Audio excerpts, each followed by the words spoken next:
Bismillahirrahmanirrahim. Assalamualaikum warahmatullahi wabarakatuh. Perkenalkan, saya Sahniati SPD, mahasiswa Universitas Mandalika akan melakukan uji kinerja di SMA Negeri 2 Labu Api dengan nomor peserta 20195009500231 dengan materi sistem peredaran darah. Selamat menyaksikan.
Bismillahirrahmanirrahim. Assalamualaikum warahmatullahi wabarakatuh.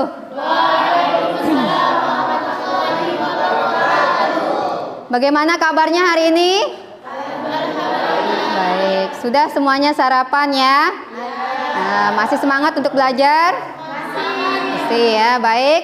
Sebelum kita memulai pembelajaran kita pada pagi hari ini, mari kita berdoa ya. Silahkan salah satu temannya untuk memimpin doa sebelum kita memulai kegiatan. Sebelum kita memulai kegiatan belajar pada hari ini, marilah kita berdoa. Berdoa dalam hati mulai.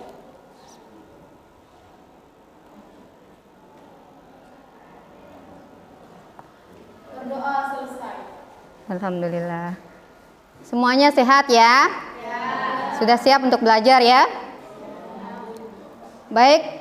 Sebelum kita memulai pembelajaran, Ibu absen siapa yang tidak masuk hari ini? Ibu absen ya. Aiman Rizky, Juwita Ningsih, lalu Heri Ramdhani, Lucy Isma Yada Amit Aini, Murnawati, Miss Liatun, Muhammad Rasya Adiwa masuk. Muhammad Ziad Akbar, Nabila Permatasari ada, Naisa Andini, Nurrohim, Rahman Abdul Aziz tidak masuk. Ramdhani, Robi Maulana tidak masuk. Siti Anissa hadir. Siti Salwa, Siti Nurwahyuni, Esri Nurwahyuni, Yunia Najwa, Zuriatun Thayyibah, Silpa Adlawati. Ya. Berarti ada berapa orang yang tidak masuk hari ini?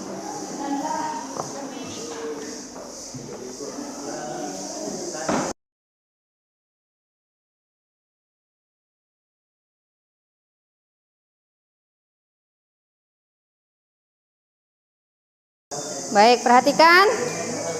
Setiap organ di dalam tubuh kita itu selalu membutuhkan oksigen dan glukosa ya. Siapa yang akan menyalurkannya? Ada yang tahu? Yang menyalur ya, darah. Nah, sekarang siapa yang akan menyalurkannya dalam bentuk apa darah itu menyalurkannya? Sel darah dan plasma darah ya. Nah, kemudian jika aliran tersebut berhenti, maka apa yang akan terjadi? Ya, bisa berakibat fatal, bisa terjadi kekeraman pada salah satu organ tubuh ya, misalkan pada jari-jari atau kaki ya. Kaki terasa dingin kalau sistem peredaran darahnya tidak lancar ya. Nah, jadi hari ini kita akan belajar mengenai sistem peredaran darah ya. Ada yang masih ingat pelajarannya minggu kemarin tentang darah? Salah satunya itu fungsi darah. Ada yang masih ingat fungsi darah itu apa? Sebagai alat transportasi. Kemudian apa lagi? Menjaga suhu tubuh. Apa lagi? Perlindungan dari cedera. Ya. Dan yang terakhir untuk mengetahui golongan darah ya. Di sini ada yang belum tahu golongan darahnya apa? Ya, banyak ya. Nanti kalau ke puskesmas bisa periksa langsung cek ya. Nah, baik. Hari ini kita akan mempelajari tentang sistem peredaran darah ya. Adapun tujuan pembelajaran kita pada hari ini yaitu peserta didik dapat mengetahui mekanisme atau bagaimana cara peredaran darah yang ada di dalam tubuh ya, yaitu dan juga tekanan darah. Dan hari ini kita juga akan menghitung denyut nadi ya. Nah, ada yang masih ingat tentang pembelajaran tekanan darah? Tekanan darah itu ada dua, yaitu tekanan darah yang diastol dan sistol ya. Nah, kalau kalian perhatikan ketika jantung kalian berdetak ya. Nah, di sana ada proses dia mengembang dan menyusut ya. Nah, itu merupakan sistem peredaran darah diastol dan sistol ya. Nah, kemudian kalian masih ingat kalau kalian periksa tensi darah ke dokter, di sana kan ada pasti ditulis berapa sistolnya, berapa diastolnya. Nah, kisaran darah normal orang sehat itu berapa? 120 per 80 ya. Kalau lebih, misalkan di atas 120, 140 per 90 misalkan ya, itu bisa disebut juga dengan hipertensi atau darah tinggi ya. Nah, kemudian kalau rendah di bawah 120 misalkan 90 per 70 ya, hati-hati itu bisa mengakibatkan anemia ya. Ya baik, untuk lebih jelasnya kita sama-sama menyimak penjelasan tentang pembelajaran tekanan darah ya. Assalamualaikum warahmatullahi wabarakatuh. Ketemu lagi dengan saya. Silahkan disimak ya. Kali ini kalau bisa keluarkan buku tulis dan catatannya, ditulis apa yang bisa dipahami, apa yang bisa didengar, ditulis ya. Sistol dan diastol. Oke, disimak baik-baik ya. Tekanan darah manusia merupakan keluarkan buku tulisnya. Ayo, mana buku tulisnya? Dari darah ketika darah dipompa oleh jantung ke seluruh. Nah, coba kalian perhatikan gambar ya. Itu merupakan alat untuk mengukur tekanan darah, yaitu mana buku tulisnya? Dikeluarin biar jadi oret-oretan. Stetoskop. Tekanan darah orang normal berkisar 120/80 mm/Hg, terdiri dari tekanan sistol dan diastol. Tekanan darah 120/80 mm/Hg artinya tekanan sistol 120 mm/Hg, tekanan diastol 80 mm/Hg. Nah, ini ada gambar jantung ya. Gambar jantung berikut ya. Tekanan sistol merupakan tekanan darah saat jantung berkontraksi untuk memompa darah ke arteri dan nadi. Sedangkan tekanan diastol adalah tekanan ketika jantung relaksasi atau tekanan darah balik dari arteri dan nadi kembali ke jantung. Nah, sekarang kita bicarakan kelainan tekanan darah manusia. Nah, yang tadi sudah dibahas ya. Hipertensi, tekanan darah di atas normal, yaitu di atas 120/80 mm/Hg atau disebut dengan tekanan darah tinggi. Hipotensi, tekanan darah di bawah 120 tekanan darah rendah. Oke, yang tadi materi tentang Nah, baik. Itu tadi sekilas tentang tekanan darah ya. Otomatis kalau kalian pergi ke dokter dalam keadaan sakit, mudah-mudahan semuanya sehat ya. Kalau kalian ke dokter, kalian akan diperiksa tensinya ya atau tekanan darahnya dengan menggunakan alat yang tadi ya. Nah, sekarang Bu Guru punya video. Nah, coba diperhatikan ya.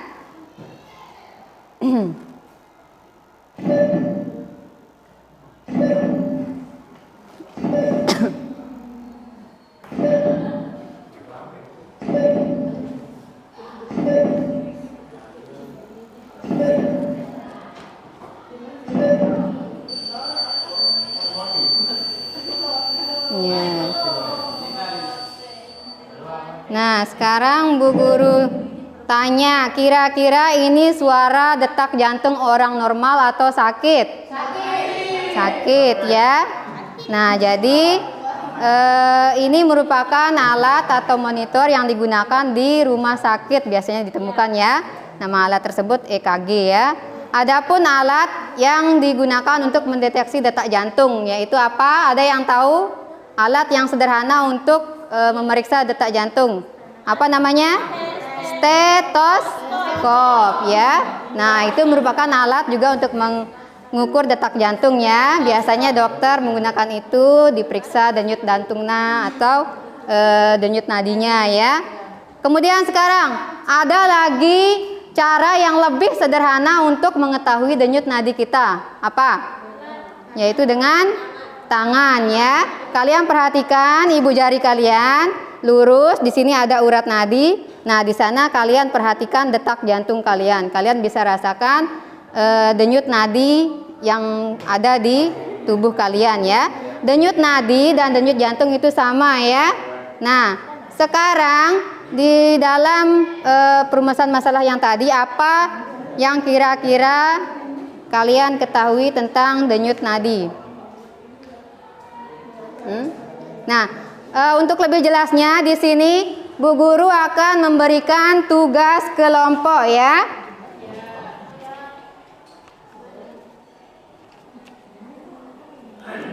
Tugas kelompok kalian kerjakan secara berkelompok, yaitu tugasnya untuk mengukur atau menghitung denyut nadi ya.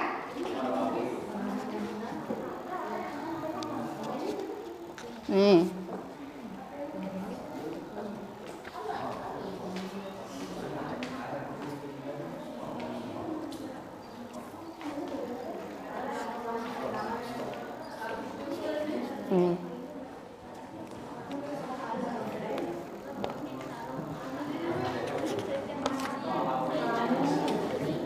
Kalian perhatikan di sana ada tabel pengamatan ya. Kalian akan memperagakan bagaimana menghitung denyut nadi. Yang pertama, kalian masing-masing kelompok, misalkan kelompok 1, misalkan si A, dia dihitung denyut nadinya dalam posisi duduk ya. Dalam posisi duduk, coba dikeluarkan stopwatch atau arlojinya. Nah, ini kan ada yang pakai arloji. Nanti dihitung berapa menit detak jantung atau denyut nadi selama kalian duduk ya. Selama 1 menit dihitung, diisi di tabel. Nah, kemudian setelah duduk posisinya berubah lagi, berdiri ya. Berdiri, kalian hitung dalam 1 menit berapa denyut nadi yang dihitung, yang hasil hitungan kalian ya. Dihitung berapa denyut nadinya ketika duduk berdiri. Kemudian kalian lari-lari kecil ya di sini nanti. Nah, nanti masing-masing kelompok ada yang duduk, ada yang berlari, ada yang berdiri ya. Nah, itu. Kemudian jenis kelaminnya juga ditulis ya. Ditulis perempuan atau laki-laki. Bisa dipahami cara kerjanya? Nah, kalau bisa silahkan Bu Guru kasih waktu untuk mengerjakan tugas kelompoknya ya.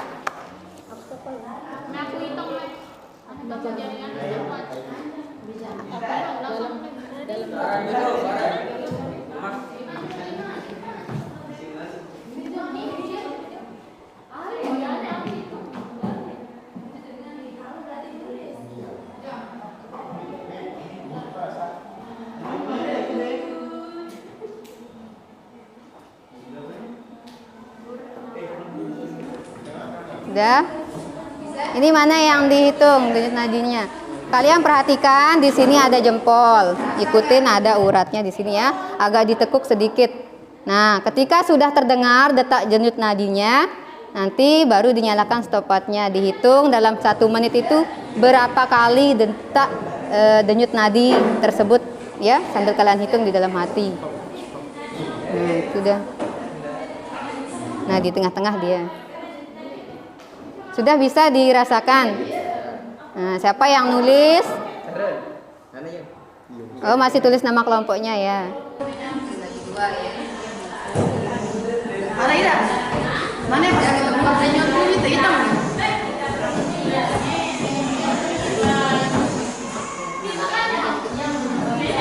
Ada di antara dua ini satunya namanya lurus dengan gigi jari.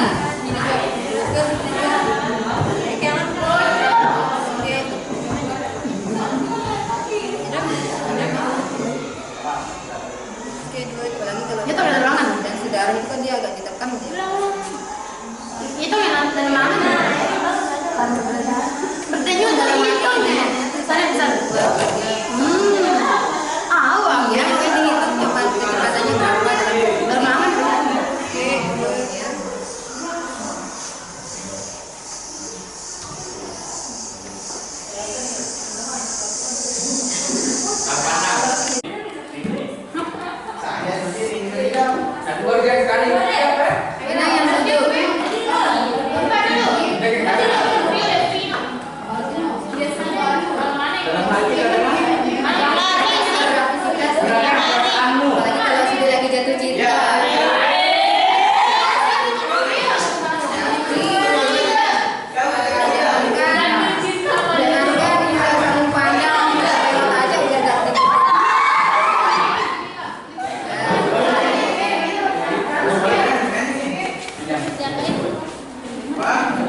Faktor yang mempengaruhi frekuensi denyut jantung antara lain kegiatan atau aktivitas tubuh, jenis kelamin, suhu tubuh, umur, komposisi ion, umur dan komposisi ion.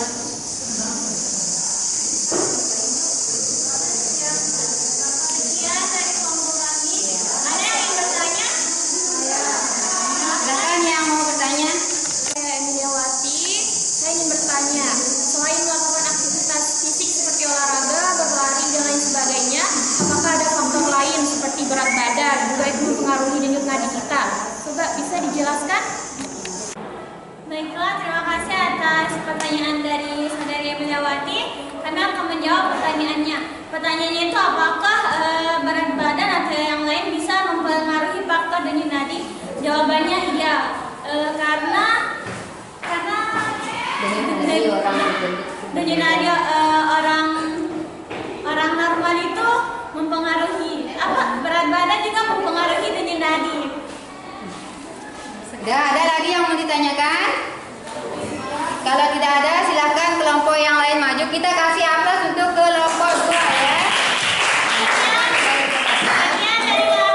Assalamualaikum warahmatullahi wabarakatuh. Waalaikumsalam. Assalamualaikum warahmatullahi wabarakatuh.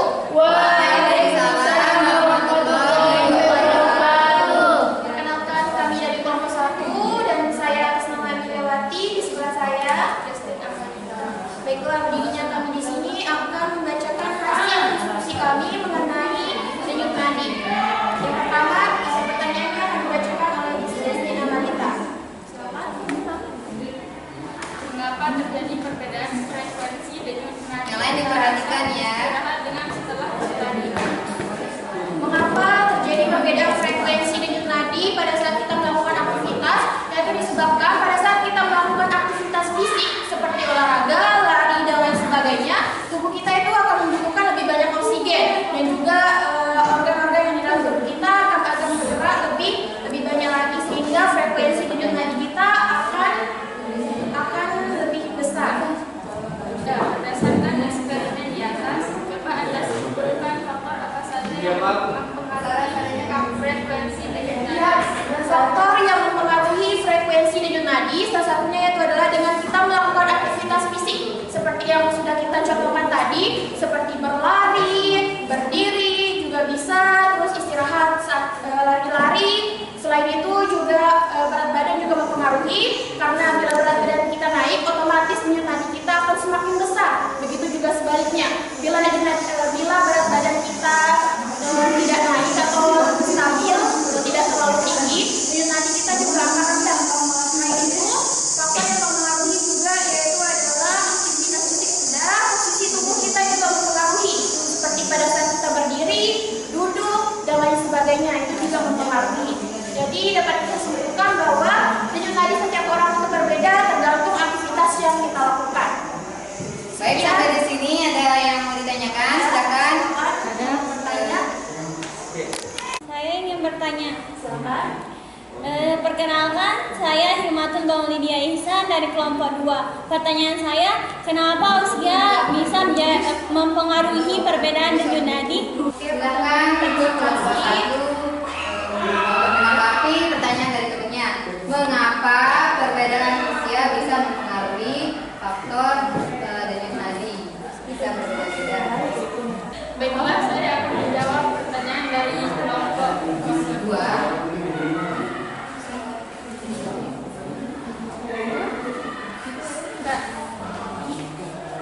Karena kebutuhan suplai darah pada bayi dan anak lebih banyak, sehingga jantung harus bekerja lebih keras dan berdetak lebih cepat untuk memenuhi kebutuhan tersebut. Apakah jawaban saya diterima? Apakah bagaimana kelompok 2 bisa diterima jawabannya?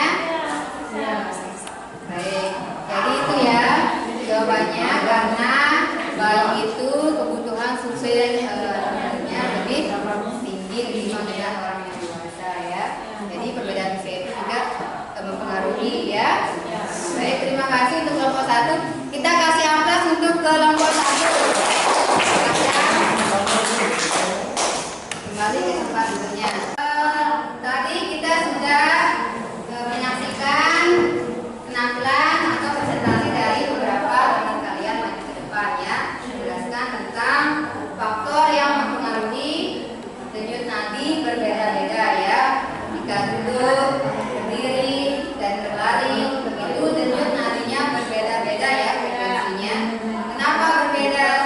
faktor yang mempengaruhinya ya.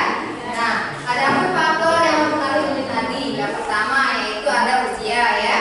Semakin meningkatnya usia, semakin menurun frekuensi nadinya. Misalkan nenek kalian di rumah.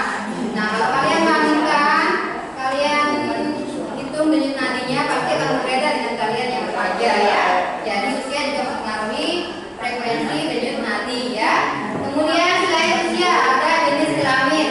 Nah, cowok sama cewek itu berbeda denyut nadinya ya. Cewek itu dia lebih tinggi frekuensi denyut nadinya ketimbang yang cowok ya. Nah, kemudian ada berat badan ya. Berat badan juga mempengaruhi frekuensi denyut nadi ya. Contohnya ada yang kurus, ada yang gemuk. Orang yang gemuk itu rentan denyut nadinya lebih tinggi ya. Kemudian yang terakhir ada apa lagi? Ada aktivitas. Nah, contohnya yang kalian praktikkan tadi, aktivitas itu ada yang duduk, ada yang berdiri, ada yang berlari. Itu pasti frekuensi denyut nadinya berbeda-beda ya. Karena ketika kalian duduk, posisi relaksasi itu denyut nadinya dia akan rendah ya. Sedangkan kalau kalian melakukan aktivitas atau lagi olahraga, berlari atau pernah melakukan kerja, misalkan angkat batu atau apa, itu pasti detak jantungnya atau denyut nadinya berbeda ya. Dia lebih tinggi.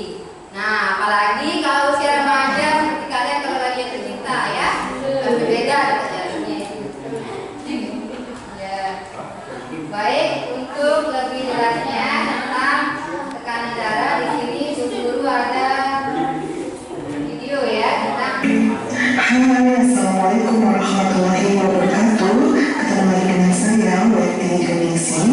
Kali ini kita masih membahas bab sirkulasi peredaran darah, yaitu materi pengukuran denyut nadi. Oke, disimak baik-baik ya. Yang akan kita bahas kali ini adalah pemeriksaan frekuensi denyut nadi. Nah, sekarang kita bicarakan faktor yang mempengaruhi denyut nadi. Yang pertama adalah usia atau umur.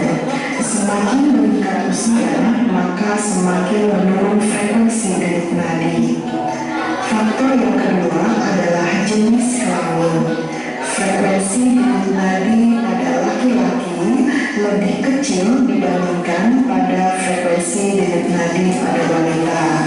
Kemudian faktor yang selanjutnya adalah berat badan. Orang yang gemuk memiliki frekuensi denyut nadi lebih tinggi daripada orang yang kurus. Faktor yang lain yaitu aktivitas. Frekuensi denyut nadi akan meningkat pada saat seseorang sedang beraktivitas dan akan menurun pada saat orang tersebut istirahat. Kemudian, stres dan emosi dapat meningkatkan frekuensi denyut nadi. Oke, demikian tadi materi tentang frekuensi denyut nadi. Selanjutnya kita akan membahas. Baik, itu tadi seperti yang dijelaskan tadi ya. Frekuensi denyut nadi itu bisa dipengaruhi oleh beberapa faktor ya. Ada usia, berat badan, jenis kelamin, dan aktivitas ya. Sampai di sini bisa dipahami ya. Kita hari ini. Baik, untuk lebih memahami tentang pemahaman kalian pada pembelajaran hari ini, Bu Guru punya soal evaluasi ya. Pilihan ganda tentang pilihan jawab per orang ya.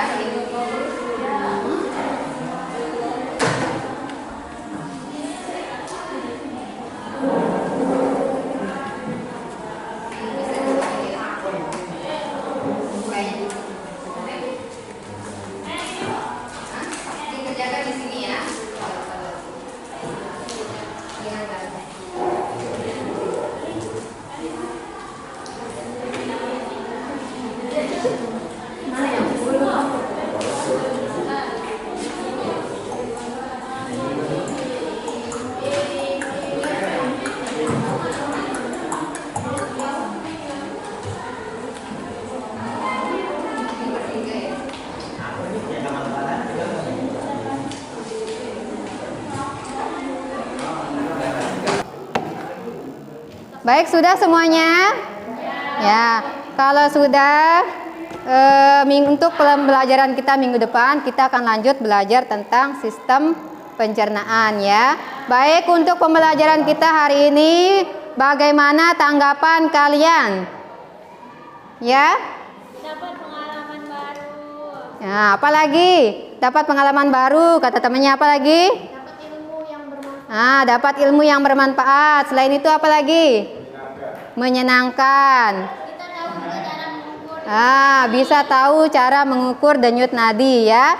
Dapat mengetahui bagaimana faktor-faktor yang menyebabkan perbedaan frekuensi denyut nadi ya. Baik dari usia, jenis kelamin, berat badan, dan aktivitas sehari-hari ya. Baik, sampai di sini ada yang mau ditanyakan? Ya, kalau tidak ada, sebelum kita menutup kegiatan kita pada hari ini, mari kita tutup dengan sama-sama berdoa ya. Semoga apa yang didapatkan pada hari ini bermanfaat, terutama bagi Ibu sendiri dan juga bagi kalian ya. Berdoa, mulai.